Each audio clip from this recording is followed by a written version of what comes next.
Jeda, saya sudah sempat ngobrol-ngobrol bersama Ibu Vivin terkait dengan dampak pelemahan rupiah pada sektor properti. Nah, kalau dari kacamata Medline sendiri, sejauh ini seberapa besar dampaknya pelemahan rupiah yang bahkan hingga saat ini sudah sekitar 6,2% secara year to date?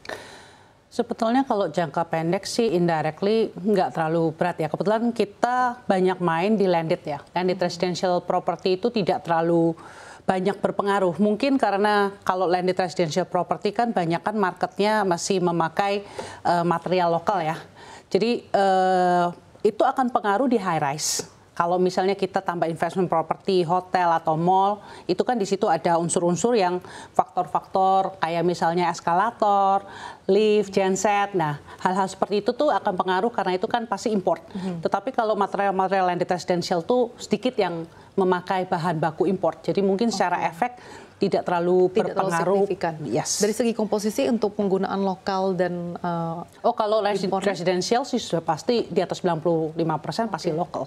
Jadi memang untuk high rise itu baru high rise mungkin yang ada sedikit banyak pasti berpengaruh kalau di high rise. Tapi kalau untuk landed dari cost basis nggak akan terlalu pengaruh. Oke, Bu Olivia, terkait dengan bahan material yang khususnya impor yang sudah mengalami beberapa kenaikan sejauh ini untuk proyek-proyek existing, apakah juga mengalami dampak atau sebetulnya tidak ada dampak sama sekali? Hampir tidak ada dampak pada saat ini ya. Kebetulan memang kebanyakan kontraktor itu sudah kita lock harganya di awal ya. Di awal tahun banyak yang kita udah tender untuk size yang cukup besar. Biasanya mereka unless kalau signifikan sekali, baru kemudian itu mungkin kalau ada kenaikan harga besi atau barang material yang mungkin di atas 20-30% kenaikan, itu baru mungkin mereka bisa datang ke kita dan ngobrol lagi untuk ada sedikit kenaikan. Tapi di luar itu biasanya harganya udah ke lock sih. Oke, saya akan kembali ke Bu Vivin.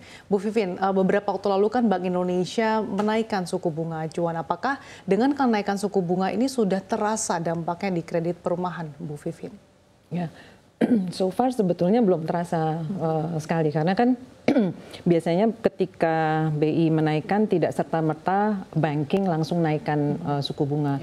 Mereka kan juga mengatur strategi untuk bisa memberikan pendanaan dan pembiayaan kepada konsumen.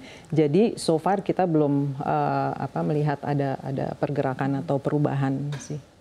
Lalu seperti apa sih Anda melihat insentif yang dibutuhkan oleh developer gitu? Kalau misalkan sejauh ini kan sebetulnya sudah ada insentif PPNDTP begitu ya untuk consumer. Apa yang dibutuhkan oleh developer untuk bisa bertahan di tengah dinamika yang menghampiri sektor properti ini, Bu Vivin? Ya, sebetulnya kalau kita lihat ini banyak hal gitu ya dari yang memang harus di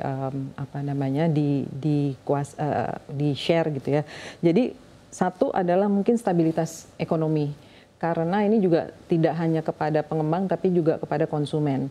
Ketika mereka mau membayar cicilan kan mikir gitu ya, apakah stabilitas ekonomi. Nah ini penting meng-create certainty amidst the uncertainty situation yang ada. Kemudian yang kedua memang terkait dengan perizinan, kemudahan untuk perizinan supaya mereka bisa lari lebih cepat.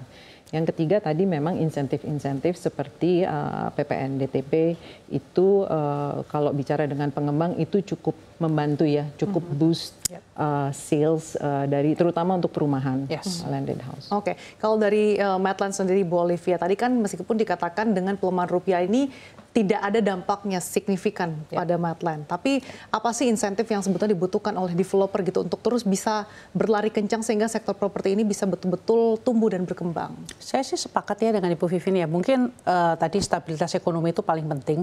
PPNDTP saya pikir sudah berjalan, efeknya cukup signifikan. Mungkin kalau kita lihat yang untuk periode kali ini karena kita sudah didapat bocoran sebelumnya, jadi sebetulnya para pengembang sudah bersiap-siap. Jadi banyak dari kita yang sudah mulai siapin rumah rumah stok segala macam. Kalau di Medline sendiri untuk dari total PPNDTP diterbitkan di akhir tahun lalu sampai hari ini kita kira-kira 60% lebih dari sales kita dari PPNDTP. Padahal kalau kita lihat periode tahun 2021 yang tiba-tiba ada PPNDTP, nggak ada angin, nggak ada hujan, nah itu cuma 20%. Jadi memang sebetulnya kadang-kadang kebijakan-kebijakan pemerintah yang even sebetulnya membantu kalau bisa disosialisasikan sebelumnya sehingga pengembang tuh bisa siap-siap kira-kira. Sosialisasi artinya ya. Sosialisasi. Jadi kita juga siap-siap. Oh kalau ada begini berarti kita harus nyiapin apa? Kadang-kadang kan punya punya kebijakan yang sebenarnya bagus tapi sosialisasi kurang sehingga nggak maksimal aja hasilnya. Itu salah satu. Tadi saya juga sepakat dengan perizinan. Perizinan ya kita tahulah seperti apa. Jadi mungkin ada beberapa misalnya kayak Medline sendiri kita alamin beberapa launching kita yang mundur. Mundur ya karena memang masalah perizinan kan kita nggak mungkin kalau perizinan belum beres kita launching. Jadi mungkin secara teknikal, secara persiapan semua udah siap, harusnya kita launching, sudah bisa menikmati marketing sales yang tidak bisa kita nikmatin ya akibat perizinan yang memang susah. Sedangkan kita kalau semua belum lengkap ya nggak bisa jalan. Nggak bisa jalan karena kita kan apalagi kita TBK ya, kita kan nggak berani jalan tanpa perizinan yang sesuai gitu. Jadi itu saya sepakat bahwa kalau itu dipermudah itu akan membantu sekali untuk developer untuk cepat berlari ya di tengah kondisi yang saat ini. Karena saya pikir ini kan PPNDTP ini kan menarik sebetulnya. Cuman karena ada hambatan-hambatan yang lain sehingga sebenarnya bagus tapi bisa lebih dimaksimalkan lagi. Itu aja sih sebetulnya. Dengan ada kemudahan perizinan. Saya akan kembali ke Bu Vivin. Bu Vivin, tadi di awal Bu Olivia sempat mengatakan bahwa sebenarnya kalau dari Medline sendiri tidak ada merasa dampak terkait dengan pelemahan rupiah. Tapi mungkin ini dirasakan oleh beberapa developer lainnya. Apakah Anda melihat bahwa dengan potensi pelemahan rupiah yang terus berlanjut, bahkan yang dikhawatirkan bisa menembus di atas 16.500, ini akan bisa membengkakkan operational expenditure? Nah, memang kalau kita lihat dari ini akan sangat berdampak kepada developer-developer yang memang memiliki pinjaman dalam US dollar, sehingga ini akan berdampak terhadap operasionalnya mereka, kinerja performance-nya perusahaannya mereka. Jadi ini akan lebih impact-nya ke situ.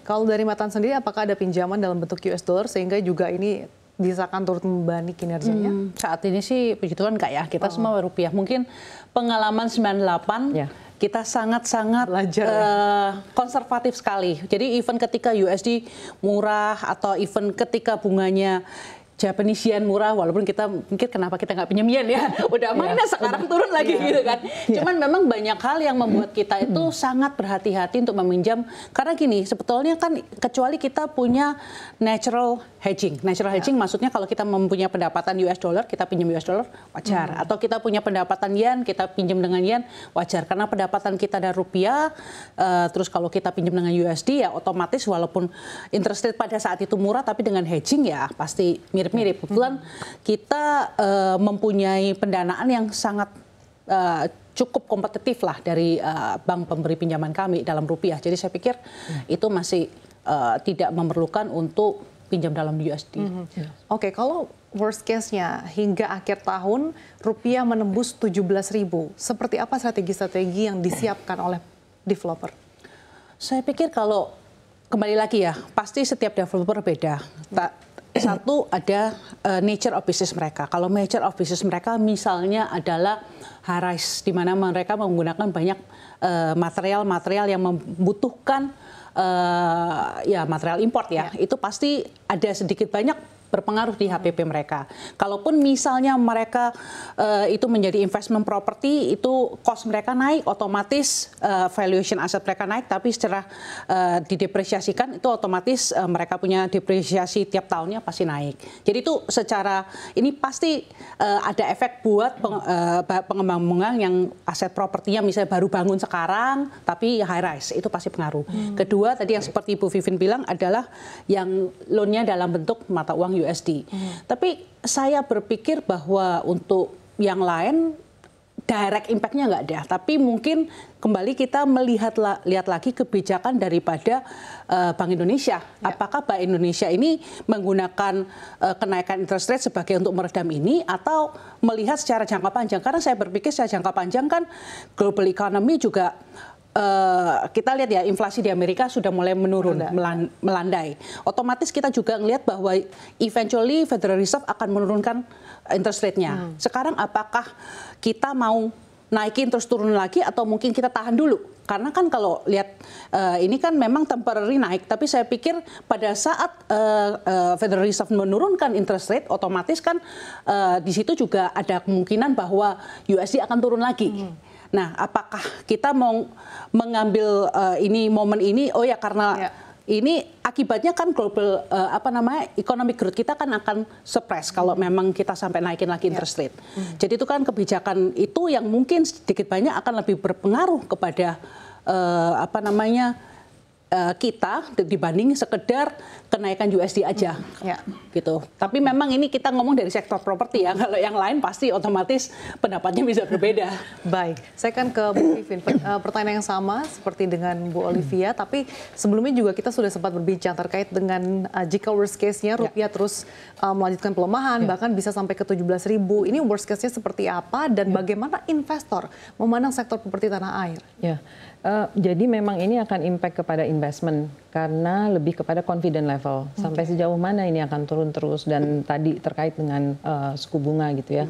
Karena ketika kita tadi Bu Olivia juga sampaikan di 98 itu agak trauma dengan adanya kenaikan US dollar yang mendadak overnight pada saat itu. Nah, ini ketika nanti akan turun terus, ini akan juga akan banyak berpengaruh kepada yang sifatnya investasi. Kalau kita lihat properti itu kan ada end users, ada investors. Nah, investors yang individual.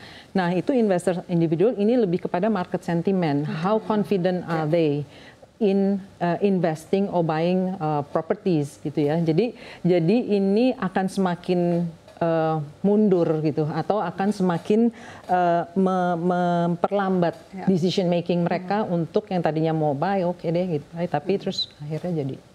Oke, tapi posisi confidence level investor saat ini seperti apa terhadap sektor properti di tanah air dan bagaimana Anda melihat tren properti ke depannya? Oke, jadi kalau kita lihat foreign investors sama local investors sebetulnya mereka masih confident tapi untuk sektor-sektor tertentu. Jadi misalnya kayak perumahan, kemudian juga pergudangan, logistics, karena ini terkait dengan population yang ada di Indonesia. Mereka melihat population kita masih cukup besar, jadi there's opportunity di situ. Itu dari foreign investor, jadi mereka memang melihatnya untuk certain sectors aja, subsektor properti. Kemudian yang kedua kalau kita lihat dari local investors ini juga justru ini yang akan menjadi wait and see gitu, sehingga mereka akan ragu market sentimentnya seperti apa. Even mungkin sekarang kita juga lihat buyers yang yang sekiranya akan mau invest, mereka juga masih menahan dulu, melihat dulu. Gitu betul. Nah, kalau kita lihat tren properti ke depan memang kembali lagi kita lihat dari subsektor properti karena nggak bisa dipukul rata gitu, semua bagus atau semua jelek.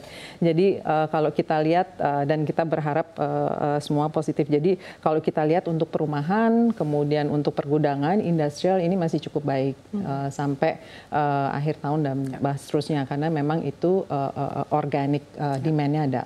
Kemudian kalau kita lihat hotel dan retail atau pusat perbelanjaan, ini relatively stable. Karena kalau kita lihat sekarang juga sudah membaik gitu ya. Memang yang masih akan tertekan adalah sektor perkantoran. Walaupun kita lihat banyak activity in the market untuk people nyari offices, tapi karena supply-nya cukup banyak, sehingga not quick enough to absorb vacancy yang ada in the market. Jadi mungkin kalau dari sisi perkantoran harga sewa masih akan tertekan.